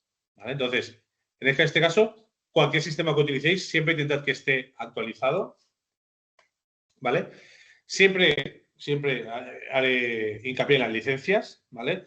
Licencia, que tenga una licencia no significa que tengas que ser de pago, ¿vale? También hay muchas veces que, es que quiero este programa. Bueno, seguro que hay un programa que hace lo mismo y es software libre, y el software libre tienes tu licencia y no has pagado €1, ¿vale? Porque al final encontramos, por ejemplo, puedes tener Office, ¿vale? El Microsoft, con el Word, el PowerPoint, y tienes que pagar, ¿vale? X dinero, ¿vale? Las licencias de Office a nivel empresarial son un poco caras, pero si no, tienes LibreOffice, OpenOffice, que tienes lo mismo, ¿vale? Y son gratuitas. Entonces, yo siempre digo, en plan, tened claro la licenciación que tenéis en el software. ¿Por qué? He visto multas muy caras de eso. Yo he visto multas de 12.000 euros por tener el Photoshop pirata, ¿vale? Entonces, Photoshop pirata en 2 ordenadores, 6.000 cada ordenador, 12.000 euros de multa, ¿vale? Entonces, no cuesta nada. Hay alternativas, siempre lo diré, siempre hay alternativas a todos los programas. A no ser que sea un programa muy exclusivo de algo, todos tienen una versión libre o una versión más económica. Versiones estables. Otro consejo que doy, cuando actualicéis cosas, no actualicéis siempre a lo último. Hay veces que, no, actualizado todo lo último. ¿Por qué? Porque hay veces que esas actualizaciones son beta. Beta significa que no están testeadas y aún pueden tener fallos. Entonces, mi recomendación siempre, versiones estables. Oye, si la versión estable es la 6, pero ha salido la 7, que la 7 está en pruebas, yo me quedo con la 6. ¿Por qué? Porque es estable, ¿vale? Si luego veo que la 7 no da problemas, etcétera, bueno, ya lo actualizaría, etcétera, ¿vale? Software de terceros. Aquí voy más encaminado más en dispositivo móvil, ¿vale? Tanto software de terceros como plataformas oficiales de dispositivos móviles, es que siempre, más en aplicaciones, tablets, etcétera, hoy en día, sepáis de dónde aparece el software, ¿vale? Descargarlo siempre de canales oficiales, ¿vale? Me encuentro gente, mira, es que en esta página puedes descargar todo el software actualizado, no sé qué. ¿Es oficial? No te descargues nada. ¿Por qué? Porque muchas veces es donde están, pues bueno, los fallos de seguridad, las vulnerabilidades que decíamos antes, o las puertas traseras, ¿vale? Incluso del software que es gratuito. A veces hay versiones de prueba que te da igual dónde bajarlas porque es de prueba 15 días y sabes que va a durar 15 días y lo quieres probar. Pues esa versión de prueba, bájatela también del repositorio oficial. ¿Por qué? Porque nos encontramos criminales que meten malware en cualquier sitio. A lo mejor tienes una aplicación que no hace nada esos 15 días, pero resulta que si la abres después del día número 15, pues te activa un virus, ¿vale? Eso nos hemos encontrado, ¿eh? Nos hemos encontrado software de que pues no hace nada, aparentemente no hace nada cuando funciona, que son estos 15 días de pruebas, tú te las has bajado y son 15 días de pruebas, pero un día se te olvida, lo intentas abrir y en ese momento que intentas abrirlo por ver si suena la flauta y todavía funciona, te da el mensaje de este software se acabó la licencia gratuita, pero es que por detrás resulta que te has metido un virus, ¿vale? Entonces, siempre saber qué nos descargamos y de dónde, ¿vale? Vale. Ahora sería más o menos el descanso. No sé si queréis ir a hacer un parón, beber, ir al baño o algo, ¿vale? Si queréis, dejamos 3 minutitos hasta la 1:10 y luego seguimos. ¿Qué os parece? ¿Vale? En plan, un minutico, yo iré un momento, yo voy al baño y vuelvo. Yo es lo que tarde. ¿Vale? Gracias. Hasta ahora. Vale, gracias.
Vale. ¿Estamos todos? Vale. Vale. Ahora hemos visto un poco lo que me gusta llamar la fase humana, ¿vale? Es la parte donde estáis más implicadas las personas, ¿vale? El usuario. ¿Vale? Y la siguiente es la parte técnica. ¿Vale? Al final esta parte me gusta que tengáis esa información, de sepáis cómo funcionan las cosas y cómo funciona la seguridad, pero es una parte que podéis delegar directamente. Se puede delegar el técnico y es la persona que os la configura, os la hará, pero siempre digo que lo mejor es conocerla y que como mínimo que os suene. Si un técnico os dice, oye, ¿no tienes antivirus? Pues que sepas que un antivirus, ¿qué es lo que hace? ¿Vale? Dentro de estas medidas de seguridad, la primera, antivirus, ¿vale? Como decíamos antes, están los gratuitos, hay de pago, hay temporales. Al final podéis elegir el que queráis, ¿vale? Yo siempre lo digo, la seguridad va muy de la mano de los recursos que tengáis. En plan, yo no puedo pedirle a un carpintero que tiene que comprar herramientas, pues que tenga un firewall de 500 euros porque el hombre usa el ordenador para hacer 4 facturas. Entonces, tiene que ir en concordancia con la seguridad con los recursos que dispongáis, ¿vale? Sí que siempre aconsejo que sea de las primeras cosas a tener en cuenta, pero sé que no puede ser la primera. Me gustaría que fuera la primera, pero sé que no puede. Pero entonces, antivirus, lo dicho, tenéis varios en el mercado. Avast tiene su versión gratuita. Hay ClamaV, es gratuita. Por ejemplo, ClamaV yo lo recomiendo mucho, pero ¿qué pasa? Has de ser técnico para instalarlo, pues has de ser técnico. Es el que usamos en plan técnico porque es gratuito, pero te lo haces todo tú. Tienes que poner las firmas de los virus, etcétera. Avast, otro gratuito, pero ese es automático, el típico de, ¡pum!, la base de datos actualizado. Ese es el famoso, ¿vale? Y luego tenéis los de pago, Norton, ¿vale? Norton es de pago, etcétera. Kaspersky. ¿Qué pasa? McAfee, todos esos, ¿cuáles son buenos? Todos son buenos. Al final, todos funcionan un poco igual. Entonces es, bueno, el que estéis más cómodos, calidad-precio. Incluso para los que usáis Windows Defender, Windows tiene un plan que puedes pagar a Windows Defender y es un poco más seguro, ¿vale? Y también las necesidades. Oye, es que a mí trabajamos los típicos, trabajo mucho con correo. Oye, pues ten un antivirus que se integre con tu correo, que detecte phishing y malware en el correo. Nosotros tenemos nosotros en la universidad tenemos el Windows Defender con la versión Pro, ¿vale? La versión subida que decimos, que claro, ya me detecta el correo si tiene un phishing, y si tiene un phishing o un archivo malicioso lo elimina. Entonces, bueno, esa integración, siempre que se pueda, está bien. Otra medida técnica, los firewalls, ¿vale? ¿Qué es un firewall? Firewall sería, como su nombre, es un muro de fuego, es como un muro que separa redes. En este caso, separaría la red interna vuestra de la empresa con la red con Internet, con la red externa, ¿vale? Lo típico. Incluso hay sitios que por recursos tienen firewalls entre departamentos. Oye, si alguien entra en el departamento de nóminas, que no pueda entrar al departamento de producción, ¿vale? Bueno, al final, existen dos. ¿Cómo funciona? Deja pasar o no la información en cuestión de la configuración, ¿vale? Sí que es verdad que tenemos dos tipos, el restrictivo y el permisivo. Restrictivo, ¿qué es? Es ese que pasa todo, menos los sitios que tenemos que proteger. Permisivo, restrictivo, al revés, no entra nada y solo abrimos los canales que tienen que pasar, ¿vale? Al final, bueno, imaginaos que es una pared con puertas. O sea, si la puerta 1 tenemos que pasar, la puerta 1 está abierta, pero las demás puertas cerradas. En cambio, el permisivo es, todas las puertas están abiertas y la puerta 3, que hay detrás una habitación que no tenéis que entrar, es la que se cierra, ¿vale? En este caso, que os suene su funcionamiento, ¿vale? Al final es lo que decimos, nivel de conexión, etcétera. Copias de seguridad, lo mismo. Luego lo veremos en detalle, pero la copia de seguridad, ¿qué es? La información con la que trabajéis que esté protegida, ¿vale? Que tengáis una copia en caso de que tu ordenador se muere, el disco duro, un pendrive, etcétera, que falle, que tú puedas ir a un sitio, recuperarla y seguir trabajando, ¿vale? La idea siempre es esa continuidad del negocio. En plan, si yo tengo un negocio donde me han robado todos los datos, ¿qué hago? Me quedo sin negocio, ¿vale? Otra medida técnica, los roles, ¿vale? Lo que decíamos antes de yo le dejo mis credenciales. No. Existen lo que son los roles, de manera que si una persona va a hacer mi faena, a esa persona hay que asignarle un rol. Pero, oye, mira, yo tengo el rol técnico, pero no tengo el rol de recursos humanos. Pues si tengo que hacer cosas de recursos humanos, me han de dar ese rol de técnico o rol de jefe, gerente, etcétera. Los IDS, otra campaña, otro apartado técnico. Estos son pequeños programas que detectan, ya no detectan como el antivirus, algo malo, algo que es malo de por sí. Ya detectan comportamientos. Por ejemplo, como decíamos antes, el ataque de persistencia. Oye, yo es que estoy viendo que este usuario se conecta cada sábado a las 3 de la tarde. ¿Por qué? Y hace una copia de este archivo. Eso, visto así, a lo mejor no es nada. Pero si tú miras ese patrón en 6 meses, te está diciendo cosas, ¿vale? Entonces, se ha automatizado, como todo hemos automatizado, y a nivel de defensa tenemos en los IDS que lo que miran es eso, en plan, oye, ¿quién se está comportando mal? Es que resulta que este usuario hace un mes que tiene permisos y está creando cuentas de usuario. ¿Quién es? No sabemos quién es. Pues esos patrones se detectan. Luego lo que decía la compañera, VPN, ¿vale? VPN que hace conexiones seguras. Plan, oye, si yo me tengo que conectar a una red que no es la mía, por VPN. ¿Qué es lo que hace VPN? Cifra los datos a un túnel seguro que tengo yo, ¿vale? Y si alguien está esnifando la red, no me puede detectar lo que yo de esto, ¿vale? Como decíamos antes, si yo envío un paquete por ese VPN, no lo detecta. Consejos de VPN, la tenéis en la imagen. ProtonVPN, es gratuita, ¿vale? Es gratuita y es Zero Trust, no guardan datos, ¿vale?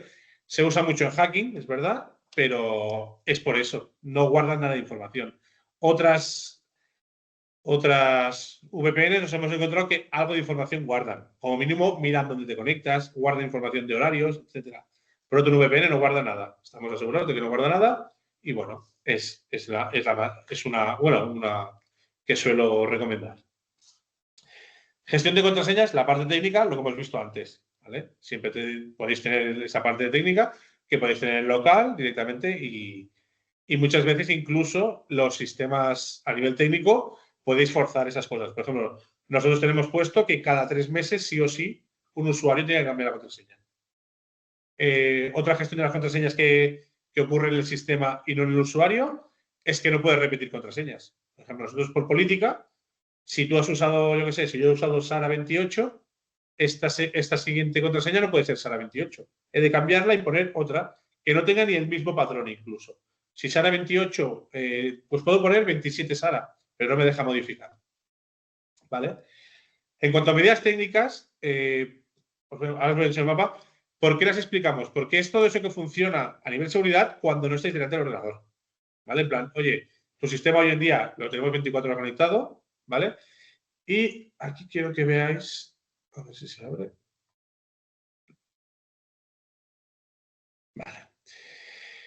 Vale. Me gusta meter un poco de miedo, entre comillas, para que veáis en directo, ¿vale? Ataques de seguridad, ¿vale? ¿Veis el mapa mundi, no? ¿Veis la web? Vale.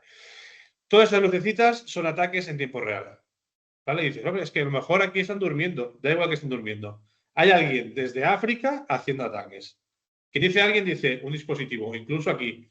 Si vemos España, veis, en Barcelona, en Madrid, en Murcia, ¿vale? O sea, en cada momento hay ataques. Entonces, por eso es importante esa seguridad pasiva que llamo yo, que es técnica, que es cuando el ordenador no hay nadie delante, no hay un usuario, ¿vale? Porque a veces lo que decimos, yo puedo dejar el ordenador encendido. ¿Y tú qué sabes lo que pasa? Pues este mapa, que también os lo dejaré, os muestra eso. Por ejemplo, Estados Unidos, no hay ataques ahora en Estados Unidos. Ahora están como, podríamos decir que están en el menos, pero si vas para el otro lado, está brillando. Y Asia, pues ya que te digo. Entonces es un poco que la seguridad viene siempre porque nunca sabéis cuándo podéis ser víctima de un ataque, ¿vale? Y en ese sentido, lo mejor es tener, bueno, pues todo lo que podáis delegar a nivel técnico, se delega, ¿vale? Sabiendo lo que ocurre, pero teniendo esas cosas en mente, ¿vale? Tema de protección de datos, ¿vale? También muy importante hoy en día, porque hay muchos follones y muchos eso. Sí que lo pongo a nivel informativo porque no soy abogado. Yo siempre lo dejo claro, no soy abogado. Entonces, en casos específicos habría que ir a buscar un abogado experto en leyes. Pero la idea es, igual que antes, que os suenen como mínimo 4 leyes para que tenéis que cumplir, ¿vale? La primera es la ley OPD, la ley de protección de datos, ¿vale? Que os obligan a proteger los datos que guardéis de carácter confidencial, etcétera. Un dato, siempre es difícil saber qué dato es importante y qué no, ¿vale? La ley dice que cualquier dato es importante si puede identificar a una persona. ¿vale? Un DNI es importante porque me identifica a mí. Mi DNI, mis apellidos, mi nombre, mi lugar de nacimiento, mi fecha de nacimiento, todo eso es información personal importante, ¿vale? Luego hay alguna más crítica y otra menos crítica, si son datos bancarios, por ejemplo, o si son datos médicos. Entonces, ¿qué pasa? Como hay tanta casuística, es importante que, bueno, tengáis en claro que hay que ver cuál es más crítica o menos crítica. Otra normativa, Reglamento General de Protección de Datos, ¿vale? Esta es europea. ¿Vale? Desde Europa nos dicen también, o sea, aparte de tener la española, tenemos la europea. Después, Payment Service Directive, el PS2, también nos dice todas esas transacciones bancarias que hacemos online. A veces no, a veces tenemos, yo qué sé, por ejemplo, tenemos empresas que, bueno, pues no tienen cobra online, ¿vale? No tienen banca online porque, yo qué sé, el carpintero que decía no hace transferencias en su página web, ¿vale? Tú vas y le pagas o como mucho una obra grande le hace una transferencia al banco. Entonces, eso no, pero los que tenéis pequeños comercios, pagar cuotas desde una aplicación del móvil a la web, etcétera, hay que tenerla en mente que hay que estar protegidos. Derechos al SOPOL, ¿vale?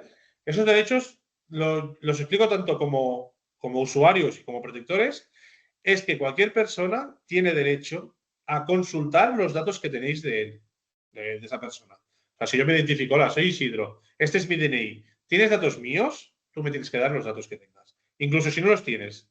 ¿Vale? Yo te digo, oye, yo estuve en tu empresa una vez y no sé si has guardado datos míos. Me tienes que decir los que tienes. Incluso aparte, puedo decirte que elimines mis datos sin saber si los tienes. Yo puedo enviarte una carta y decirte, oye, elimina todos mis datos que tengas porque no quiero que quede registro de mis datos en tu empresa, etcétera. ¿Vale? Son los derechos que tenéis.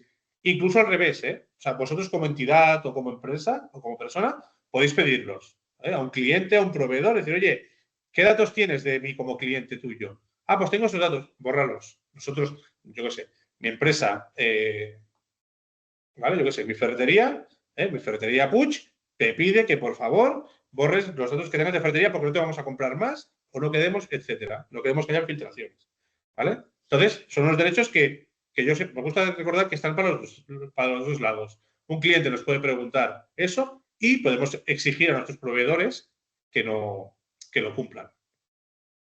Vale, otra ley es la ley de Servicios Sociales de la Información, ¿vale? Es una ley que habla de las comunicaciones, como la otra, la Ley General de Telecomunicaciones, nos indica cómo hacer las cosas, ¿vale? Básicamente, no son muy extensas, pero bueno, que sepáis que están dentro de la parte digital. Y luego una importante que muchas veces se olvida es la Ley de Propiedad Intelectual. O sea, todo lo que nosotros creamos a nivel digital es nuestro, es una obra nuestra. No porque no sea un libro, no tenía derechos. Perdona, si yo hago un informe en mi empresa, ese informe es mío, a no ser que usen las plantillas. Pero si es un informe que yo he hecho o una redacción mía, la propiedad intelectual me protege. Entonces hay que tenerlo claro. Para eso también, cuando hablamos con clientes, si un cliente te da información, etcétera. ¿Vale? Y lo último son las ISOs y los esquemas nacionales de seguridad. ¿Vale? Las ISO son normativas, ¿vale?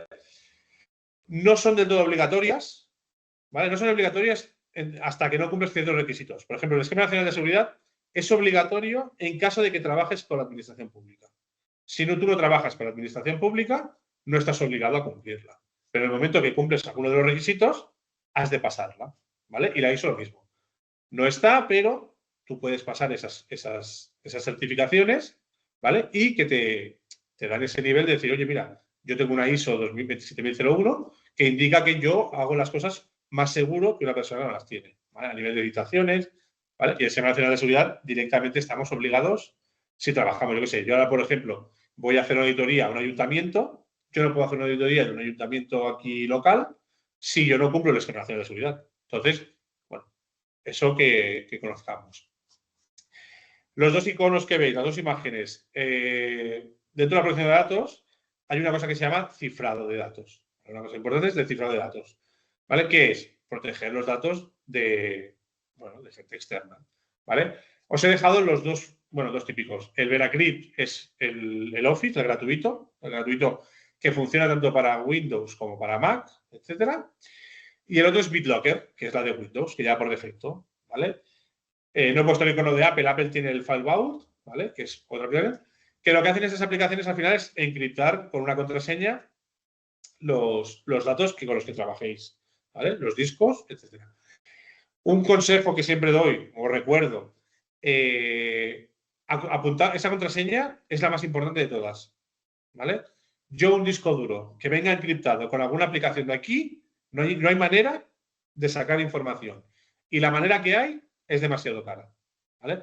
Estamos hablando aquí, por ejemplo, un pendrive de 16 gigas puede costar 15.000 euros recuperar los datos, ¿vale? Si vienen encriptados, por ejemplo, un ejemplo claro, un presupuesto fue 15.000 euros, un USB de 16 gigas encriptado con Veracrypt y se había olvidado la contraseña del usuario. No se acordaba. No era la que ponía siempre y no se acordó.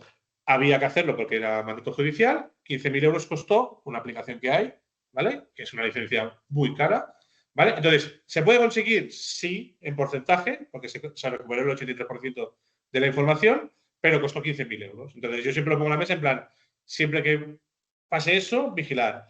Luego veremos un ataque que se llama ransomware, ¿vale? El ransomware que normalmente entra por phishing, ¿vale? Que funciona de la misma manera, ¿vale? La idea de ese ransomware es cifro los datos con una contraseña que tiene el criminal y pide un rescate por esa contraseña. ¿Qué ocurre? Una de dos, o le pagas 1.000 euros al delincuente o pagas 15.000 y recuperas los datos. Entonces, claro, siempre la gente paga 1.000, aunque lo negamos. Totalmente lo desaconsejamos, ¿vale? Por ciertos puntos. La idea es esa. Trabajas en la web porque es una contraseña que estamos hablando que una contraseña de 5 letras te puede bloquear todo un disco duro y que sea irrecuperable, ¿vale? Dentro de la protección de datos también me gusta hablar de las filtraciones. Como hablamos antes, ataques, incidentes involuntarios, entre comillas. Y tengo esta página web, ¿vale? Me gusta enseñar esta página web, que también la tenéis en los apuntes, para que probéis luego, bueno, los diferentes correos, cómo funciona. Al final, le das un correo y le dices, pues, dónde se ha filtrado. Y, onda, qué casualidad, que en 49 sitios se ha filtrado ese correo, ¿vale? Luego podéis ver, por ejemplo, en Bitcoin Security se filtró en 2014, o sea, te dan una lista, en LinkedIn también se usó y en 2016 hubo una filtración, ¿vale? MySpace, etcétera. A veces aquí encontréis aplicaciones que no habíais usado, pero resulta que alguien se había registrado con vuestro correo, etcétera, ¿vale? Trek Plus, Pizzap, Shane, ¿vale? Canva, famoso Canva, pues en 2019 tuvo una filtración. Zynga, que es una empresa de videojuegos, de móvil, Wattpad, 2020, ¿vale? O sea, vamos viendo de todo, ¿vale? 2022 lo más atrás, 2023, ¿vale? Incluso 2024 para América, Salvador 2024, etcétera. ¿Por qué os pongo este recurso? Porque va muy bien también saber dónde se ha filtrado. ¿Por qué? Porque así yo puedo actuar. Yo, por ejemplo, si sé que en Zax se ha filtrado mi correo, oye, pues voy a Zax y cambio la contraseña.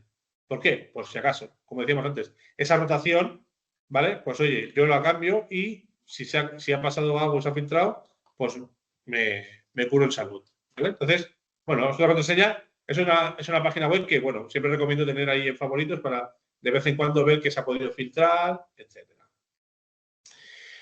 Copias de seguridad y respaldo, ¿vale? Lo que hablábamos antes. Como veis aquí, ransomware, una medida muy buena que a mí me gusta mucho recomendar contra el ransomware es la copia de seguridad. ¿Por qué? Porque me da igual que me infecten porque yo tengo los datos a salvo. Entonces, siempre recomendamos, o sea, muchísimo de los ataques podemos evitarlos. Podemos continuar gracias a las copias de seguridad bien hechas. Entonces, hay una regla que se llama regla 321, ¿vale? La regla 321 indica 3 copias, significa que tienes el original más 2. Luego 2 medios significa que está en 2 sitios diferentes, ¿vale? Significa, pues tengo el ordenador donde trabajo y en un servidor, en la nube o en un pendrive, donde sea, tengo en localización 2 sitios. Y la última, que a veces es un poco la más compleja, es en 2 localizaciones separadas. ¿Por qué la última copia habla de la localización? Porque imaginaos que yo tengo los datos y tengo la copia de seguridad por ejemplo, por desgracia, lo que pasa en Valencia. Pues yo tengo en el despacho, tengo la copia y en el casa tengo el original. ¿Qué ocurre? Como no hay ningún sitio más externo, si ocurre algo en la ciudad, las dos copias se van fuera. ¿Qué ocurre? Pues oye, ¿qué se recomienda? Pues oye, si puedes tenerlo, por ejemplo, en Madrid, pues en Madrid una copia y en Barcelona otra, no pasa nada. Si por desgracia pasa algo en Barcelona, pues la copia de Madrid está protegida. ¿Vale? ¿Qué suele hacer mucha gente? Tiramos de la nube. ¿Por qué la nube usamos de copia de seguridad la nube?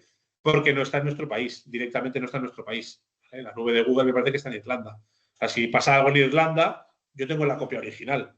Pero si no, si pasa algo en España, pues la copia está en Irlanda.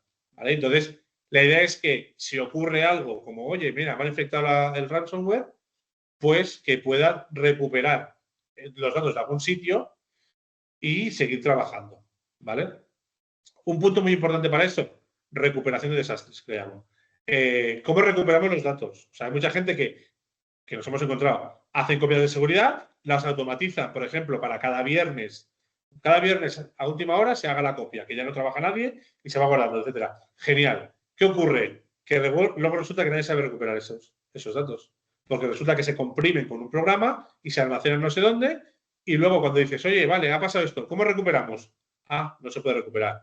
Entonces, yo siempre recomiendo que aparte de cifrar, encriptar, comprimir los datos, sepamos recuperarlos, ¿vale?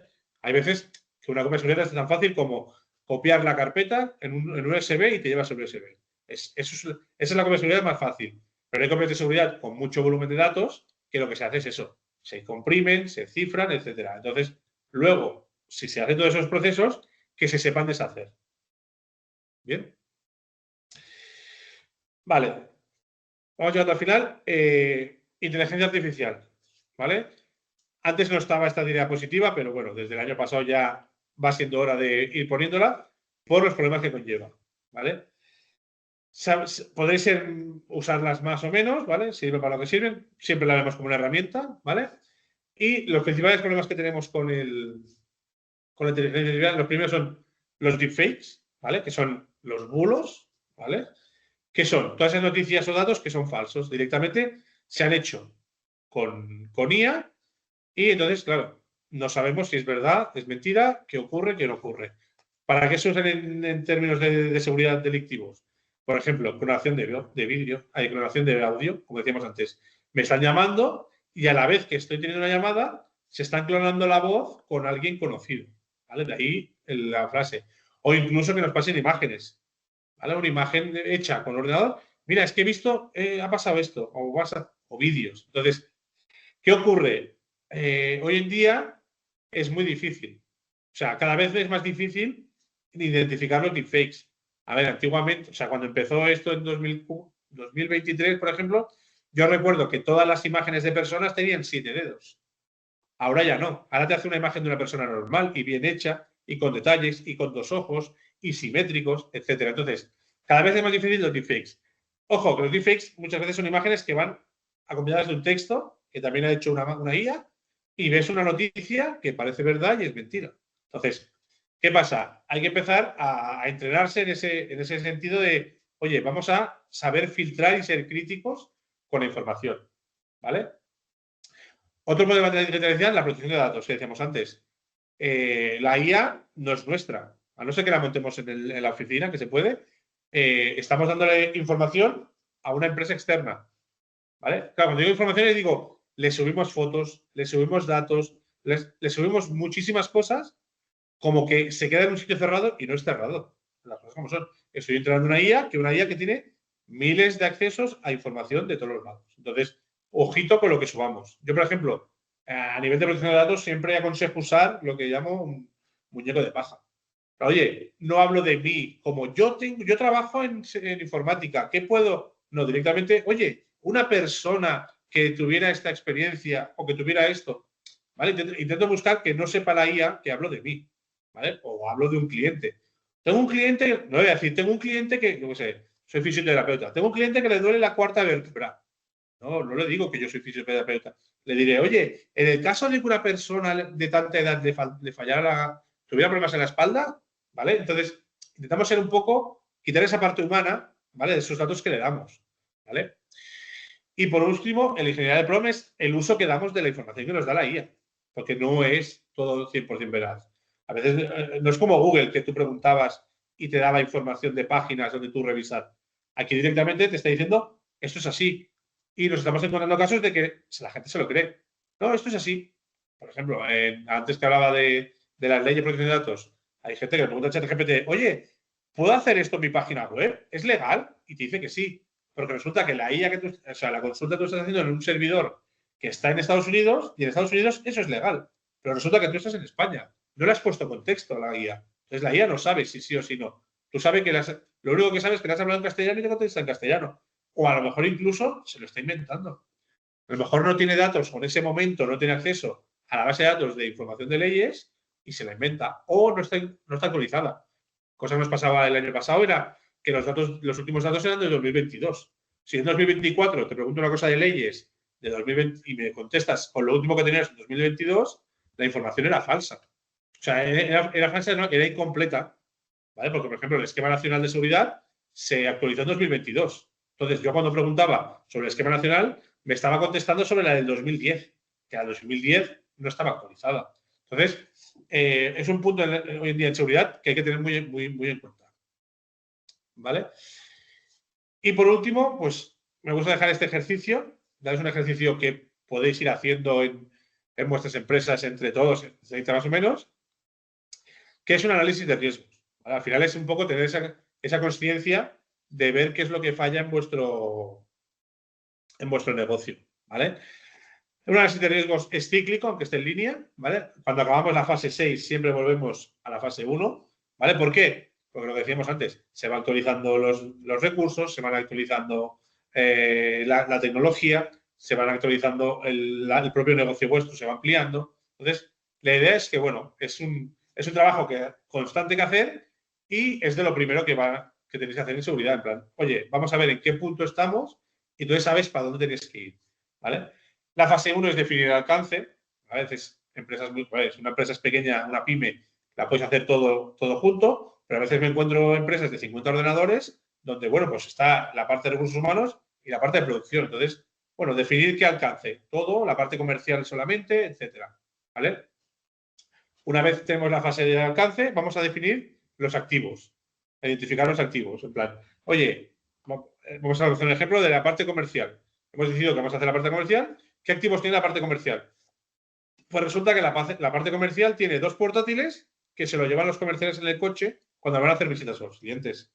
Vale, pues ya tenemos identificados los 2 activos. ¡Ojo! Es que los 2 trabajadores también tienen un smartphone. Pues también, si tienen teléfono de empresa, también entra como activo. Tenemos 4 activos. Siguiente punto, fase 3, identificar amenazas. ¿Vale? ¿Qué amenazas hay en esos activos? Pues resulta que los ordenadores están sin contraseña. ¿Vale? Pero es que aparte los llevan en una mochila que no tiene candado. Los smartphones, pues resulta que los smartphones no están actualizados porque lo llevan en el bolsillo y como lo usan solo para llamadas, pero resulta que tienen las llamadas, pero tienen configurado el correo, aunque no lo usen, porque usan el portátil. Identificar todos esos puntos que podrían ser peligrosos que un atacante encuentre. La fase 4 es identificar vulnerabilidades y salvaguardas. Lo mismo. Oye, ¿qué vulnerabilidades? Pues lo que decíamos antes, es que no tienen contraseña en el ordenador.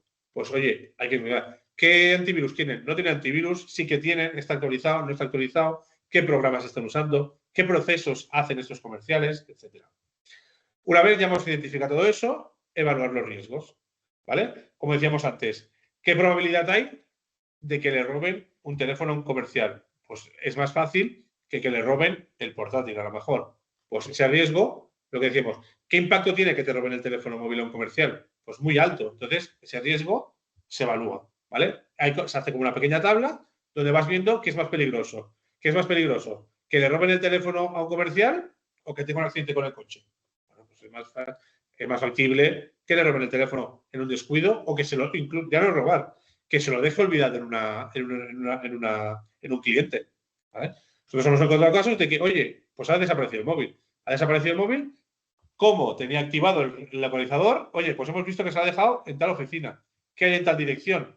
Pues resulta que es un cliente. Hostia, pues ya está. Se llama al cliente y se le dice, oye, ya está. Una vez evaluados los riesgos, se tratan los riesgos.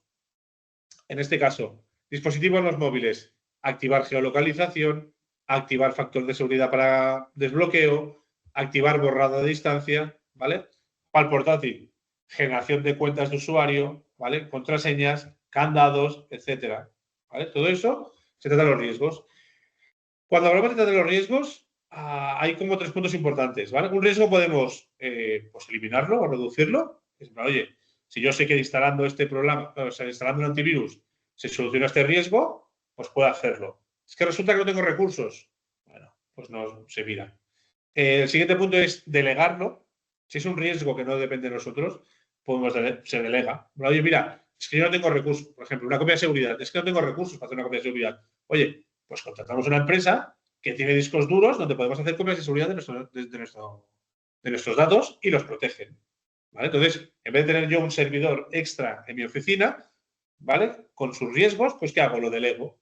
Oye, cojo, contrato a una persona que se encarga de eso y ya está. Y otro punto importante sería no hacer nada. O sea, no hacer nada, no me gusta decirlo, pero es no trato el riesgo, pero siempre está documentado. Es en plan, oye, mira, si le roban el móvil, ya todos los riesgos que hay, o sea, no podemos evitar que le roben el móvil, pero lo tenemos en cuenta. Se tiene en cuenta en plan, bueno, ya veremos qué pasaría. ¿Qué podría pasar? Oye, pues en el momento que haya recursos, a lo mejor se tiene un móvil de respuesta. ¿Vale? Un móvil de menor calidad, pero que se pueda configurar en un momento por si lo pierde, se lo roban. Y puede continuar trabajando. Entonces, ese riesgo no se elimina, no se trata, pero se tiene siempre documentado y controlado. ¿Vale? Cuando acaba esta fase 6, pues lo dicho, volvemos a la fase 1. Ahora hemos acabado, por ejemplo, como comercial, pues volveríamos a la fase 1 y vamos a hacer ahora en producción. Lo mismo. Es una rueda que se va repitiendo tanto en extensión como en el tiempo. Oye, mira, es que los comerciales hicimos un análisis de riesgos hace un año. Pues cada año, incluso, o sea, no hace falta ni que sea cada 6 meses. Cada año hacemos un análisis de riesgos de diferentes cosas. Por ejemplo, en verano vamos a hacer análisis de riesgos de producción, que como producción cierra, aprovechamos y hacemos el análisis. Y cuando vuelven en septiembre, ¡pum!, ya está todo activado y corregido. O comerciales en primavera, etcétera. ¿Vale? Entonces, es una herramienta que, bueno, que me gusta que tengáis porque, bueno, podéis ir haciendo y entender algunos procesos de lo que es la seguridad. Vale, y hasta aquí, pues, todo lo que tenía que explicaros. ¿Vale? Ahora dejaré un ratito, si queréis alguna consulta así específica, que os repita algo. Tenéis luego los apuntes que, bueno, irán alguna cosa más, ¿vale? Por ejemplo, yo siempre, herramientas y cosas que doy, siempre consejos que doy es, por ejemplo, tirad del INCIBE, ¿vale? Siempre INCIBE y la seguridad y las fuerzas del Estado. O sea, en principio hoy en día, antiguamente no era tan así, pero hoy en día hay varias páginas que incluso os dan recursos. Hay veces que no hago esto porque es caro. INCIBE tiene pues, servicios gratuitos, ¿vale? Y herramientas. Y lo que me queréis preguntar. ¿Tenéis alguna duda así de, oye, como han preguntado antes Jaices? Pues lo mismo. Si tenéis dudas más específicas, pues bueno, aprovechemos esos 5 o 10 minutitos que quedan y yo las resuelvo. O si queréis que repita algo, como me digáis.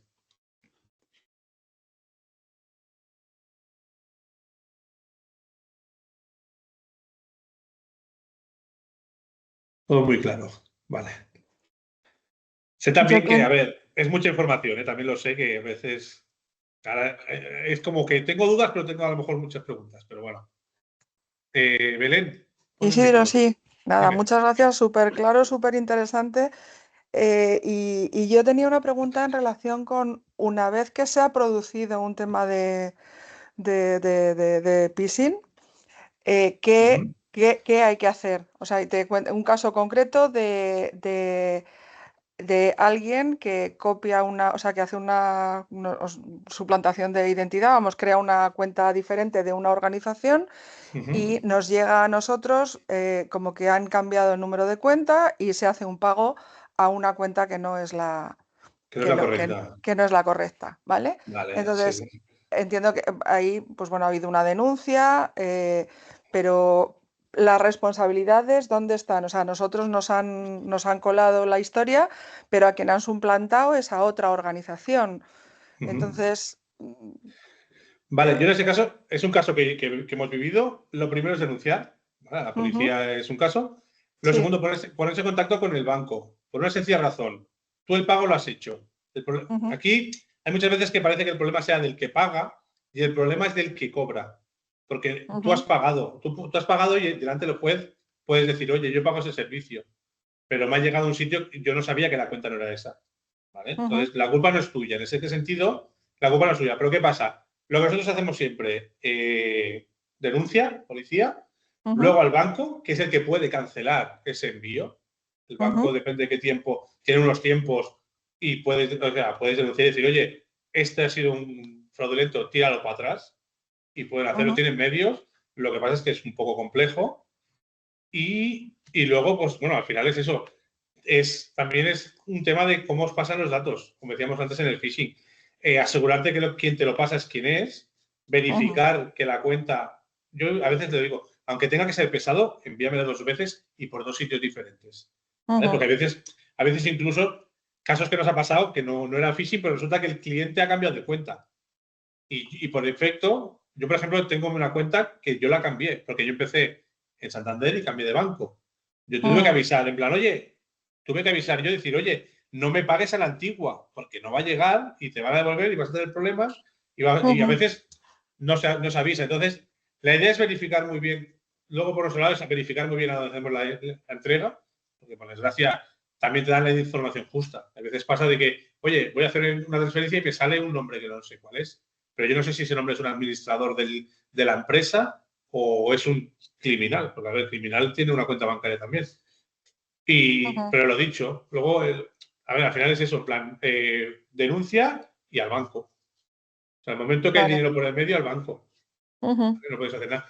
Por ejemplo, en el caso de un phishing, en el caso del ransomware, aparte de la denuncia, por ejemplo, consejos que damos, que no paguéis, ¿vale? Porque en el hecho de no de pagar, en algunos casos se ha considerado financiación de banda terrorista. Depende de qué grupo está detrás del crimen, del engaño, puede ser incluso que tú vayas por delante por denunciar que te han estafado. Dicen, yo no sé si te han estafado a usted o no, pero usted ha hecho un pago a una empresa que no es legal. Entonces, puedes tener problemas. Entonces, no se pagan rescates, sean terroristas, no sé qué, y siempre la policía por delante. Luego, el siguiente punto, siempre que podáis, Belén, reportad todos los datos que tengáis. O sea, si tú puedes decir, oye, mira, yo tengo esta factura, que me ha llegado este correo, me ha llegado de aquí, toda la información que podáis tener a nivel técnico, siempre recopilada. Siempre una recopilación, aparte de la denuncia. Oye, mira, denuncio este caso, y nos hemos enterado, y todos los datos que he podido recuperar son estos. Si os ayudan, porque siempre ayuda mucho en plan que deis la información. En plan, si yo tengo que ponerme a buscar qué correo fue, es un chao. Pero si tú me envías, oye, mira, tengo este correo que es el que de la persona que se ha suplantado y podemos investigar por ahí. A veces pasa Pero esa recopilación de información, ¿para quién? Perdóname que no te... Para la policía. Para la Para la policía, siempre, vale. sí. Siempre Vale. Porque, lo digo porque hay muchas veces que tú pagas la factura y borras el correo. En plan, ya la he pagado. O sea, Ya, vale. depende del proceso. Vale. Yo, por ejemplo, yo estoy pensando en la chica que nos pasó. Era una chica que recibió un PDF, guardó el PDF, pero eliminó el correo. El correo era en plan, bueno, yo tengo el PDF, que es la factura que tengo que pagar. Hizo el pago a la chica y luego dijo, hostia, es que me han pagado donde no toca. Y hubo el follón. Entonces, siempre que podáis guardar toda esa información, Toda esa información, ayuda vale. siempre. Vale, muchas gracias. Belén. Vale, Elías ha dejado un formulario de evaluación. Vale, bueno, eso. Si luego vais entrando y vais haciendo. Y bueno, no sé si tenéis alguna duda más o una consulta.